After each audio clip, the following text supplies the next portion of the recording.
At ayun na nga po, pagkatapos namin magpahinga, ng ilang minuto, ilang oras, nagyakag na po si Pinsan Gino na maglakad-lakad. At naglakad-lakad po kami diyan sa Burnham Park. May pupuntahan kami ng Olympic Pool diyan na para pagjogingan namin bukas ng umaga. At chineck up lang po namin na meron na po lang pong bayad ang Olympic Pool ngayon. 25 pesos per head pag dayo ka. At regular ka, 25 pesos din. Pag employee ka ng government nila ay 10 pesos lang. Mekos-mekos na lang, tornado na yan, mga insan. Mamasala yan. At ayan, inikot po namin ng Burnham Park.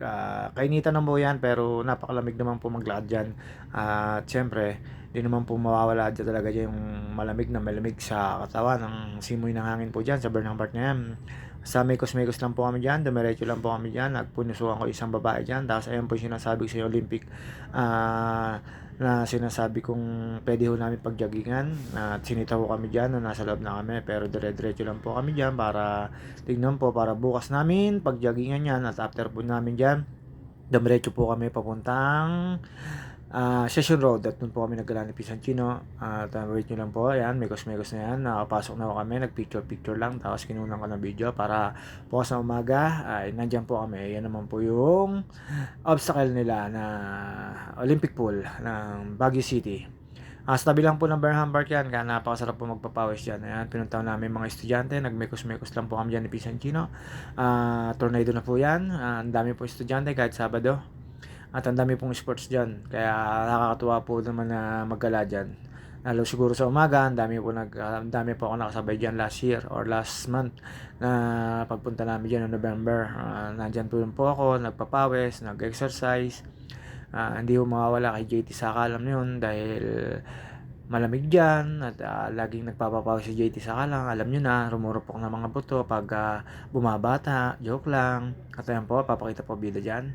Ano, nag-jacket ako dyan, kala ko sobrang lamig yung palande. Tapos after po noon, syempre, ikot po kami sa papuntang Session Road.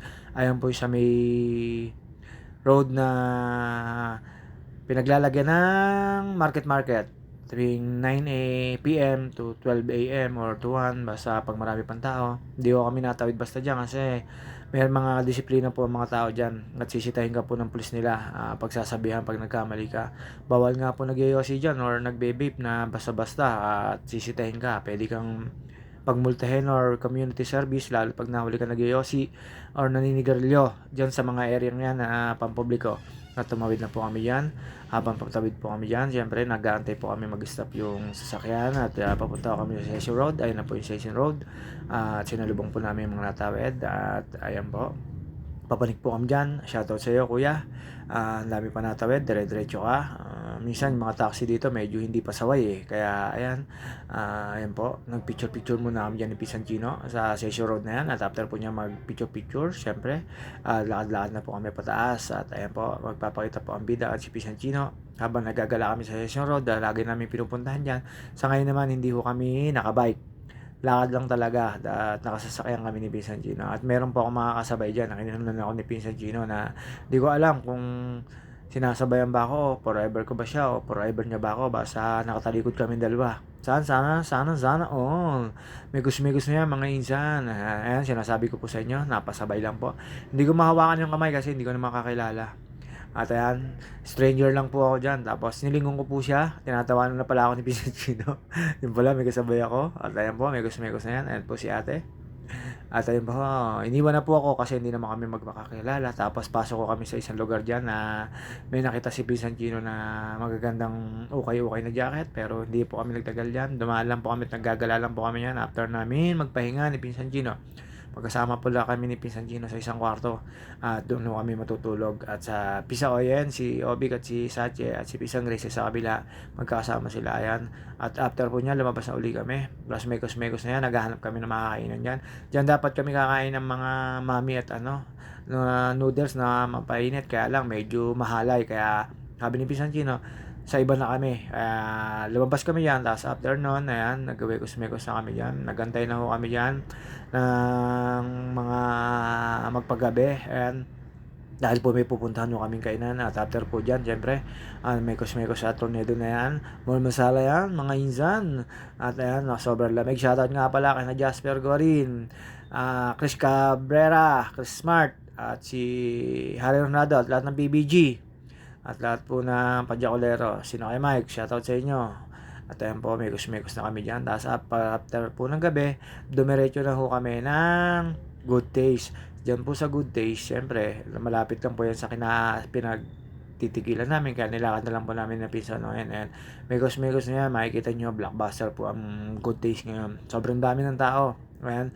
Sobrang lapit po niya sa aming tinutulugan na transyon ng pinuntahan na yan po. Yung makikita nyo na po yung pila dyan. Hinahanap na namin yung sina Grace kasi may kinuha kami. Nipinsan namin sa pickup yung toothbrush niya at yung charger ng iPhone. Pagbalik ko namin, ayan, blockbuster ang pila sa Good Taste. At syempre, si JT Sakalam, gumamit ng pinagbabawal na technique, may ID, secret kung anong ID yon. Ayun, pinaupo ako doon sa harapan, tapos doon ako sa harapan nagantay at pinapunta ko si Grace at yung baby ni Pinsan Oyen para hindi na mahirapan sa pagpila. Nang pumila na lang dyan, si Obik, si Pinsan Gino at si Sache. At ayan, yung Good Taste na blockbuster. Tapos, mekos-mekos na yan. After mga half hour, na nakapasok na ho kami yan. At ayan po, pagpasok namin sa loob, ayan, napasok na ho kami. Turn na ho namin na ayun, dire-diretso po kami dyan. Tapos sa dulo, kanan, hinanap namin yung upuan namin. Tapos ayun, inassist naman kami ni ate. At pagkatapos po nyan, order po kami. Pagkaupo namin dyan, Pisan Chino. Katabi ko kami dyan, Pisa Oyen. Tapos chip in mo dyan. Sinugot ni Pisan Oyen dyan yung crispy pata. At ayan po, syempre, ayan, nakita nyo na po yung nagsiservice sa kanila. Robot. Mamaya po yung robot ang magdadala ng pagkain sa amin. Kinunan ko lang po yan pero hindi sa aming order yan. At ayan po, ayan na po yung sa aming order. Kaya kinunan ko na po siya ng video para makita naman. Sana nakakatuwa naman na ayan, titigil yan. Hindi makasagap ng sensor kasi naharangan ni Satya at ni Obi kaya paikot-ikot siya. Pero amin na po yan. Ayan, dadamputin na po nung dalawa yan. Kaya mekos-mekos yan, paikot-ikot yan. Sabi ko, ate na yan, kunin nyo na. Ayun, nung tumigil na, kinuha na nung dalawa yung aming pagkain. Ayun na po yung order namin. At kaya mga ka-JT Sakalam, hanggang sa muli, hanggang dito na lang. Mamaya mag-market kami. Babus mga ka-JT Sakalam at kakain na kami. Nahihiya pang kunin ng dalawa kasi akala nila hindi amin. Pero sa amin nakatigil, hindi makasensor ng lamesa kasi nakaharang yung dalawa. Nung kinuha na nila, ayun, lumapit. Tapos ayun, mekos-mekos